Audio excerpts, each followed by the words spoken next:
tugiye kuganira kuri film, tugiye kuganira ku byo amaze gukora ariko kuri kariyeri bamwita Killerman. Ikaze mu kiganiro cyacu my brother, umeze neza?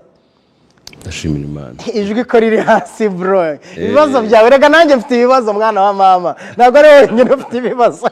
Yanjye ariko mvuga nuje. Umeze neza? Ufate hejuru kugira ngo sinyari utayifunga hasi.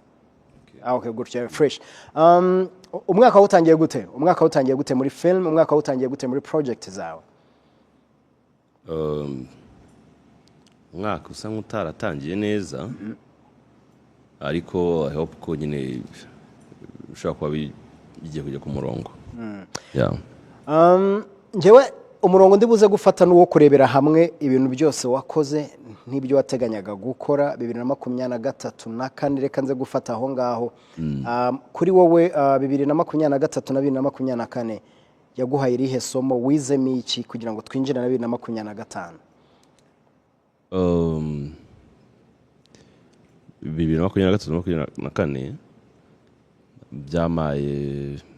byamaye courage. Bivuga gutyo bima umugisha. Ikindi ngira ngo ni nayo myaka yanaryoheye nyine mu myaka y'ubuzima bwanjye bwose. Imyaka naho narabayeho yose niyo myaka nagiremo byishimo kuruta indi yose. 2023 na 2024. Yego. Ku rwego rwa kariyeri ni imyaka usobanura kariyeri yawe mu buhe buryo? Ni imyaka wagizemo experience meze gute nyuma y'ubuzima wenda? Urumva indi myaka yari yabanjije 2019 gushira na 2022 yari imyaka umuntu akora byanga bikanga hamwe nyine wakoraga ibintu ugashaka no kubivamo. So rero bigeze 2023 na 2024 biba ya myaka yo gusarura ibyo nabibye muri ya myaka yindi yambanjirije. Ndasarura pe. Ariko urumva nyine muri mbukoze imyaka igera muri 3 ubona nta kintu ukuramo hafi no kubivamo. Kagira umugisha katubona igihe cyo kugira icyo bikuramo. Bivuze ngo icyo bivuze kuri kariyeri yanjye no kwihangana narihanganye ngera igihe cyo kugira icyo nkuramo. Akenshi baravuga ngo iyo umuntu atangiye gusarura nibwo atangira guhura n'imbogamizi, challenges, ibigeragezo. Muri kwa gusarura kwawe, muri kwa kubaka bya bintu noneho ugatangira kubona umusaruro, imbogamizi wahuye nazo cyangwa se imbogamizi ugenda uhura nazo nizihe muri kwa kubaka bya bindi byawe? Imbogamizi zari nyinshi kuko tuba twarakoze cyane. Ko ndabyibuka icyo gihe muri iyo myaka mu kwezi kumwe wasanga nkora nka episode zigera muri 60. Icyo nakorera agacano nk'ebyiri, X Nation na Kigali Nation. Okay. Nikorera.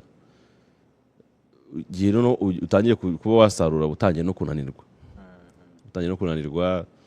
Utangiye gusaza reka mbyite gutyo usanga imbaraga nakoreshaga kera nk'ubwo nka mbere najyaga kuri tele nkahera mu gitondo ndi gukora kwiza muguru mwakwanya izo mbaraga nagari zo mba nyifite nk'iza kera. Nimba nabyita ko ubutangiye gusaza cyane nimba nabyita ko ari igihe ubumanuzi n'umubiri yatari ukurengwa. Nibyo nanjye kuvuga nyine nimba nabyita ko ari umubiri unaniwe, nimba nabyita ko ari kona ariho maze kugera nyine kumva nagushaka kongera kuvunika. Ariko kuri nyine nagari ibyo ko ndabyuka nigeze kujya kwa muganga bo barambwira ngo ikinyanga kijya gishyuha cyane, sinzi kuntu babibonye machine hagazeho. Ngo n'imitsi ijyana amaraso ku bwonko ngitangiye kwifunga ngo ndikire gutekereza cyane. Urumva nyine tugemba narakoresheje imbaraga nyinshi. No mu gihe utangiye kujya kwenjoyinga amafaranga agataza mu bibazo nk'ibyo ngibyo. Agataza mu tuntu nk'utwo two kurwara tetuza wisara. Kandi ari bwukiye kiba kigeze no cyo kugira ngo urumva nimba warakoraga mbere amafaranga yanga kuza igihe amafaranga hari noneho ukeneye kuyakoramo imbaraga ziba zimaze gushira. Nibyo ngibyo umuntu abaye nabyo. Biratuma nza ku kibazo niba warakoraga cyane bivuze ngo hari ibintu ubwawe wakoraga mu kubona project zawe. Tuvuge ngo wenda film turayibona, abakinnyi nibo bashaka, casting niwo yishaka, no kwandika ndetse n'ibyo bari buze script niwo uza kuyikora. Ibyo byose byari biri ku mutwe wawe cyangwa wari ufite team?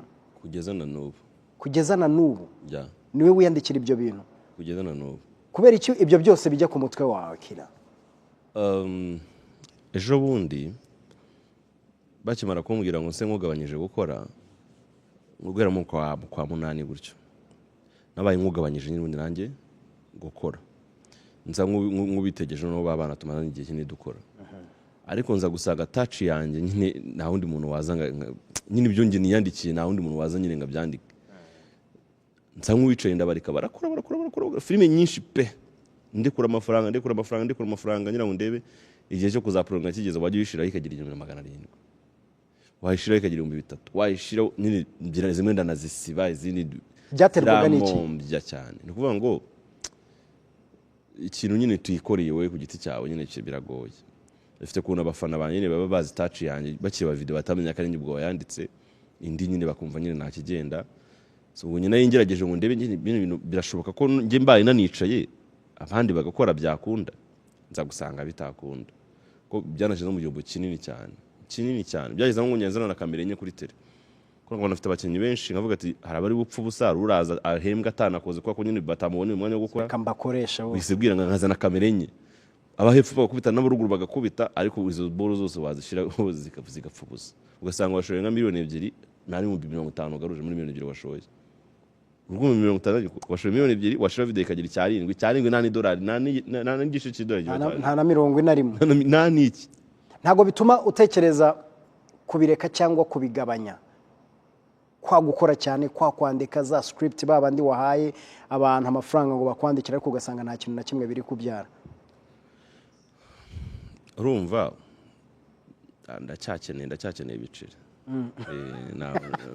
deja ntabwo nyine amafaranga ni ukwiga systeme y'uburyo ahubwo kuri tele ngomba kubyaza umunsi umusaruro kuvuga ngo wenda ngo ngiye gufata ibintu mbihaye abantu biragoye nyine ngiye ngomba kwigiramo kurumva deja n'ubundi buri kantu kose ningiye wiyandikiraga wa directingaga no gushaka abakinyano bari bukine location nanjye nyine buri kintu cyose iki cyabaga umukinnyi yazagaje gukina gusa nibyo namubwira ari bukine nkabana nahagaze ndi kumva ibyo akina ngabikuramo ati ibyo wapi ngamwongeramo ibindi kugira biryohe urusigaye usanga niyo bari gukina nsigaye mbakubita scene nkahita nigendera bakayikina kwabo kandi ubundi 90% y'ibyo bavugaga yabaga ari amagambo yanjye 90% yabaga ari amagambo yanjye nyine wakaba yashiramo utumanyeri twiwe wenda nkako kwiriza undi agashiramo akantu kagakoryo ariko amagambo ari bukoreshe yose yabaga ari nge wayamubwiye no biza kugera nigero no mbizera nkajya nsanga bakubita scene wahita mujye gukina ibintu nkahita ngenda nibagirwa ko ahubwo nabaga magaza aho ngaho nkahita nongeramo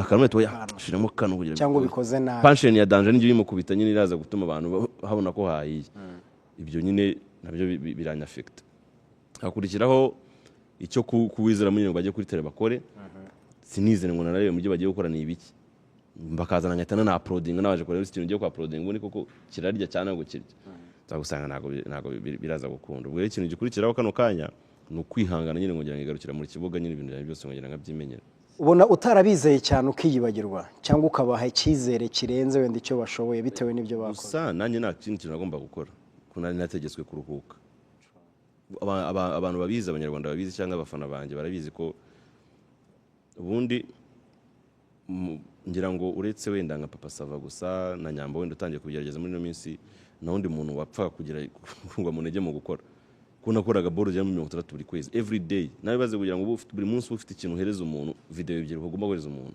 kandi zitandukanye ibitekerezo urebe ukabona ntago isa nka yayindi na script bitamo myaka 3 ubwo rero byagomba kugira igihe nyine ubwo bukasa nkaho naniwe nyine wenda icyo navuga kuruhuka byo naruhutse ariko nubwo naruhutse neza cyane reka ngaruke ibintu birajya ku murongo urakoze cyane biranzana ku bibazo maze iminsi mbona nago ndibuze kuvuga uyu n'uyu hoya ahubwo ndaza kurebera hamwe tugendeye kuri ibyo bintu byose twasasiye ariko uyu munsi ukaza kubona ko ibibazo noneho niwe biri kuza kugarukaho mu bantu mfite cyangwa se mu bakinnyi njya mbona no mu bikorwa byabo ushobora kuba ari umuntu wari ufite abakozi benshi ariko uyu munsi nanone ibibazo biri kukuzaho ni ibibazo byatewe n'iki cyangwa ni ibibazo wenda biri kuva kuri income wenda itari kuza kandi washoye menshi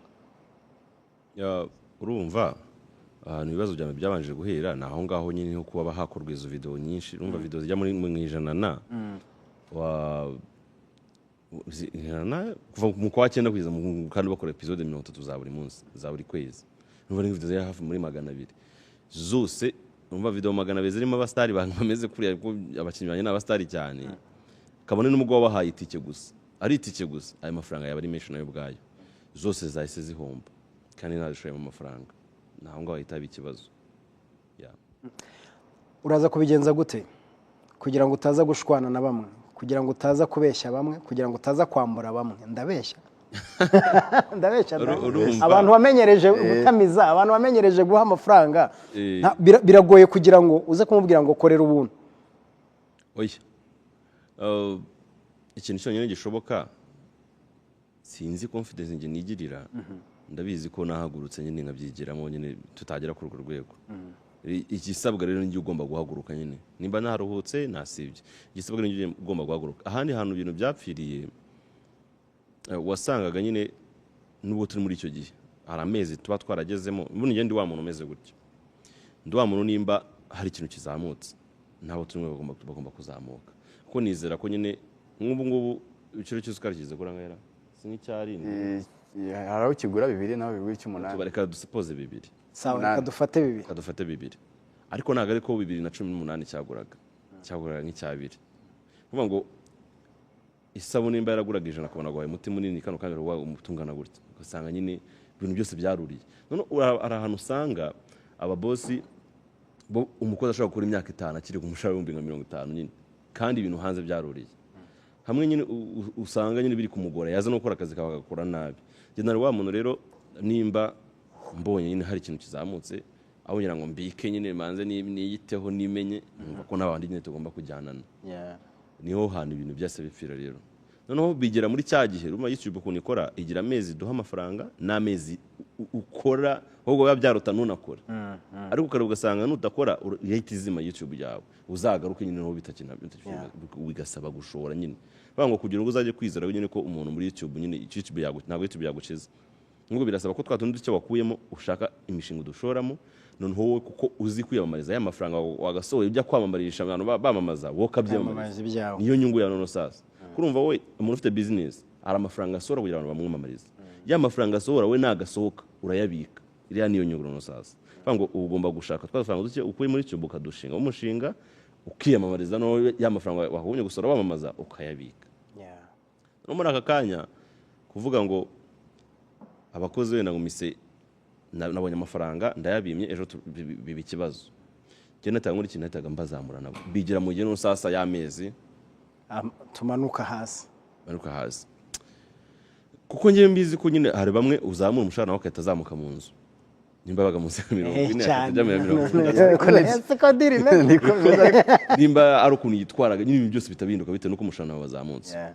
Mpita mbona kwita direct mbabira ngo amafaranga yabuze, ndaza kuba mbagoye nyine ndanye no kubapanikisha mu mutwe n'iki cyangwa bitwaye gakeya, mvuga ati nubundi reka ngumye nshobora indebe nyine birashobora gukunda nshaka no biri gupfira mbaye tumugire mugerageze y'ijyo biri kuremeze nyine ushobora kumara na myaka 5 uri gukora ko ngubwo namaze imyaka 3 nakigenda mu rugo bambwira ni ibyo byukira ujyamo ni ibiki, ati mwihangane bizakunda nanye nazi mba bizanakunda koko kumva imyaka 3 uri kubwira umuntu ngo bizakunda bigera nawe ugatikiza rero kugumya kwizera y'icyo biri kunikora nagumye nizana ngavuga ni bizagira bikunde. Kuko noneho system yarahindutse ntago ari nk'ya iyo byangaga kwezi kumwe kwa kabiri byarakundaga, ubu byahise bifatiraho noneho. Ubwo numva nimba bifatiyeho wowe imishahara ugisora ikirimeze neza cyangwa bikunda ugomba kuhita ugabanyuka. Ubona byaratewe n'iki n'imishahara wenda wari warabageneye, cyangwa ubona byaratewe no kwikunda kwabo nawe ukiyibagirwa ahubwo ugashaka gutunga benshi neza kandi nawe ukibagirwa business? Mwahangaha nta muntu umwe ndi bu blaming ibenge ibebo ko muri boze abakinnyi banyine babantu nyine n'ubu kano kandi babwiye ngo mujye gukora amezi 3 mudahembwa bakora kuko babizi nyine ko nacyo nyine ahari barayabona.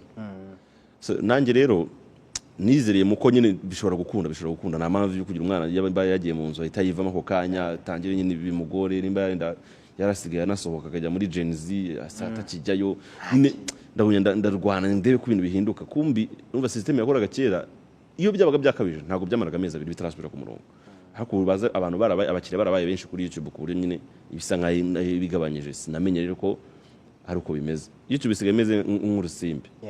Kuvuga ngo ukwezi kumwe birakunda ukaba wanashora amafaranga ari ugenda ugakora filime ya danger kabisa wishe muri bice uvuga ati niyo noneho ukayizana ikarebwa n'abantu 1000 wa wundi wikoreye akantu yifashe gusa ngo ndeba ngiye nashiranye ngo twasohokanye ngo tugiye mu buryo kurya mu marange kurya agaza ku 200 yakoresheje yashoye amafaranga 2000 yaguze pro mu buryo gusa wowe washoye 1000 naga brushete akatagira views 200 baze kubicunga birebe urasanga ama vlog y'umuntu wafashe aka video ngo ngiye nashiranye ngo turasohose afite 200 nyamara filime umuntu yashoye ibiceri 810 byayirebye harimo kamera harimo abakinnyi lokasiyo kurya weditinze n'uwasharinze ikintu cyose ugasanga we ntabwo yakoze ikintu ntabwo yagaruje amafaranga rero YouTube bimeze nk'urusimbi iyo udafite amafaranga agomba gukomeza nk'ubu iyo nza kuba ntabwo saving narakoze wenda dukomeza kunjyana amezi 5 nawe iki kibazo kiba cyaravutse ahubwo mu kwacu ahubwo nuko nakomeje kugira pushinga ngira nkazana nka pushinga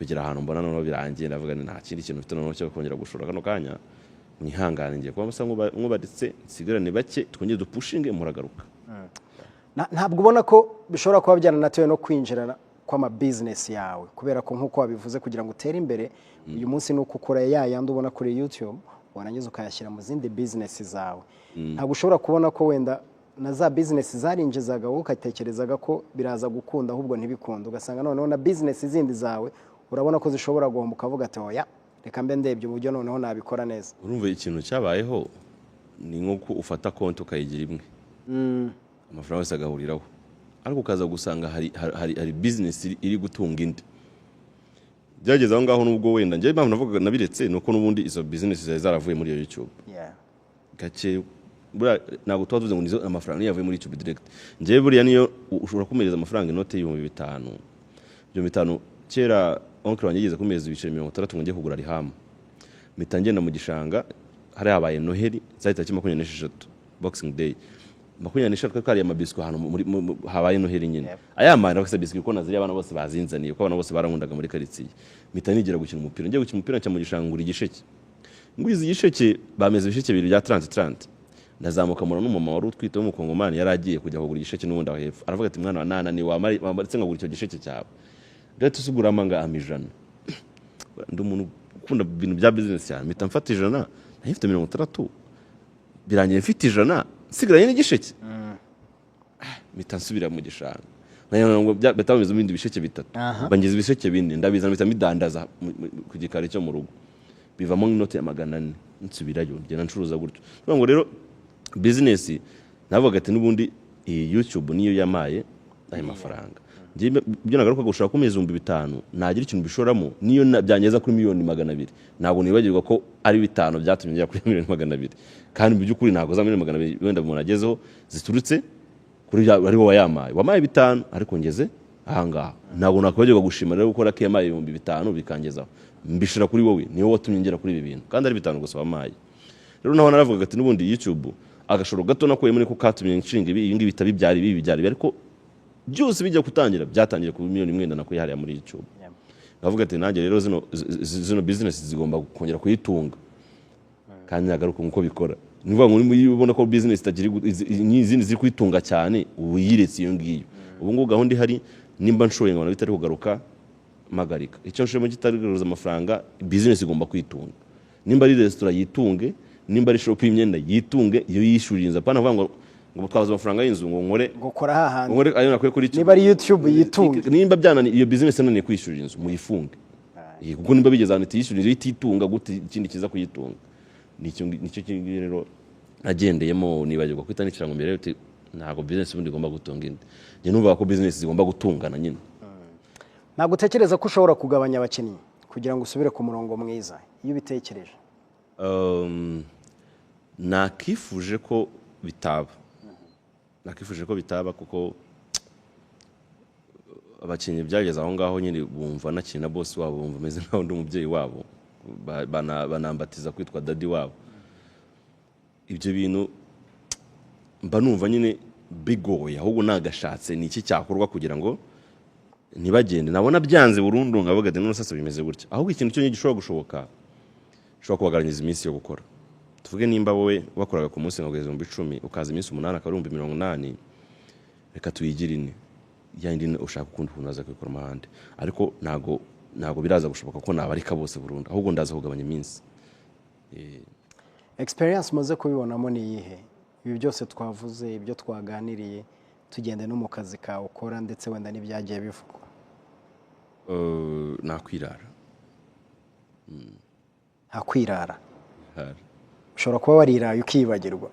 urugero urumva byageze aho nyine ndicara navuga ati nimukore ariko byatewe na muganga ko yabonaga ko ugiye kubunaga.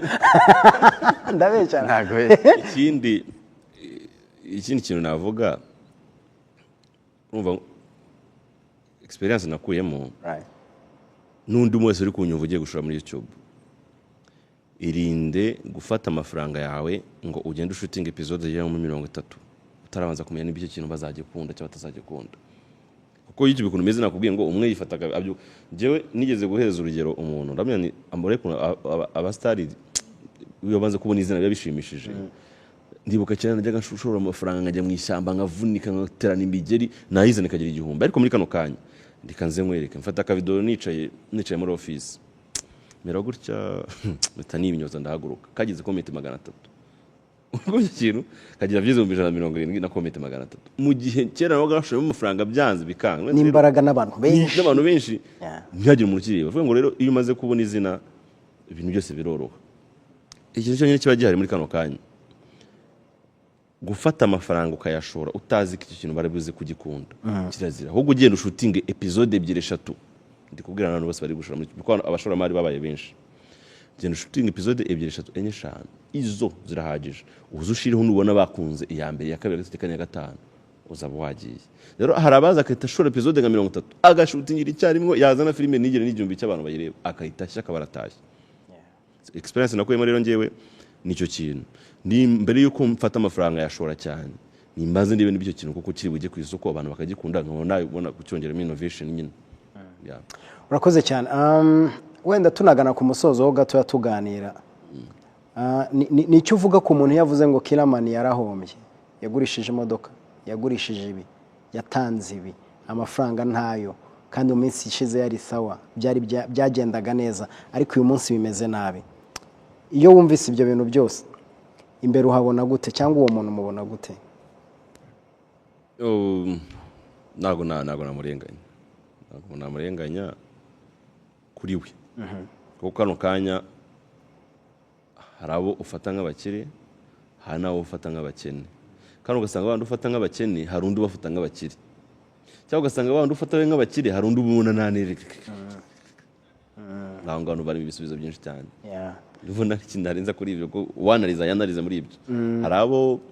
Hari igihe uba wumva ko umuntu ari umukire nyamara abandi bamubona nk'umukene, hari igihe bumva ko umuntu ari umukene abandi bamubona nk'umukire. Ubwo nyine ahangaho nasubije nawe atoranyamo.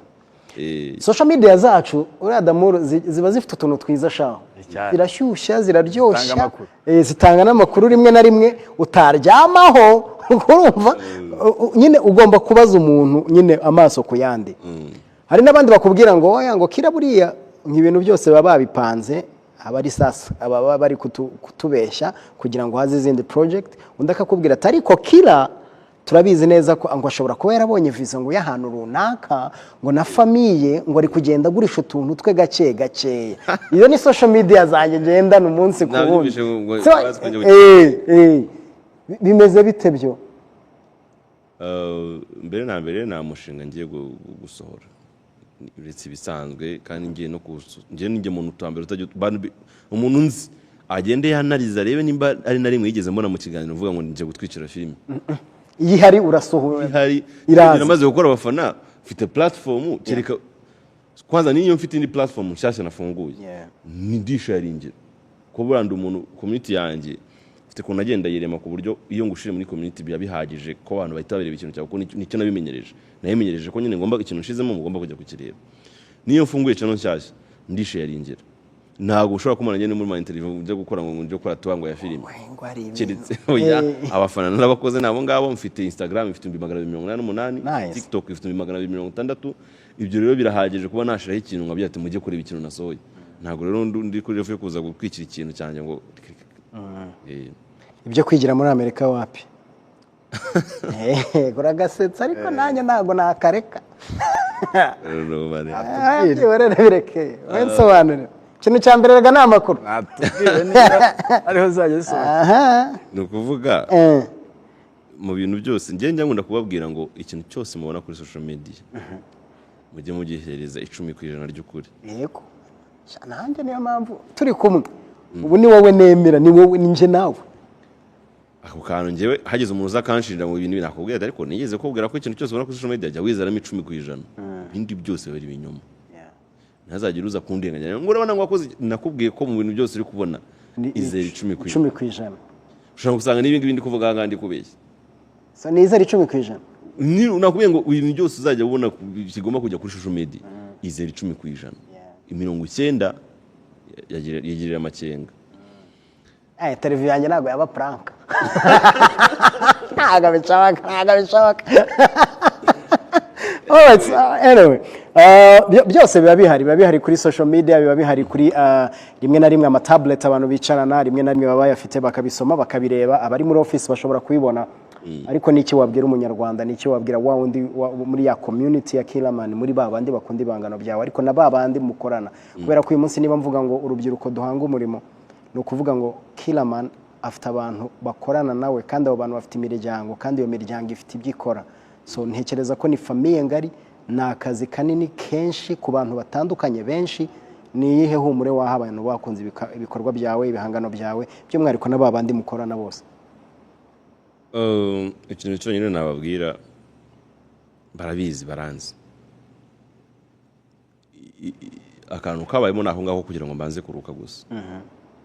Nta nubwo naruhutse neza, ejo nzasubira kwa muganga bandebere. Nta nubwo naruhutse neza gusa ndabizi neza ko nicara touch yanjye kajyamo ndasubiza ibintu ku murongo. Rero humura wowe arabona cyokora abafana banje barankunda pe, barenze kuba abafana babakunze ni umuryango. Muhumure nkuko mubizi, murabizi neza, barabizi neza ko nje nangira buri ubuzima natangiye ku noti 2000. Nabwo iryo joro yarayirangiye mbana n'umugore wanjye, uvaze kuva ku 2000 ukazamuka kugira ahangaha nyine ngeze.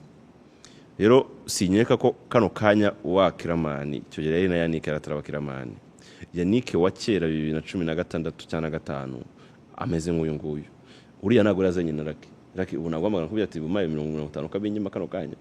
Uriya ntago yazanye na Lucky. Banze no kwa madame kuri shop. Ni ibyo rero. Agenda nkakuramo n'iyirayide.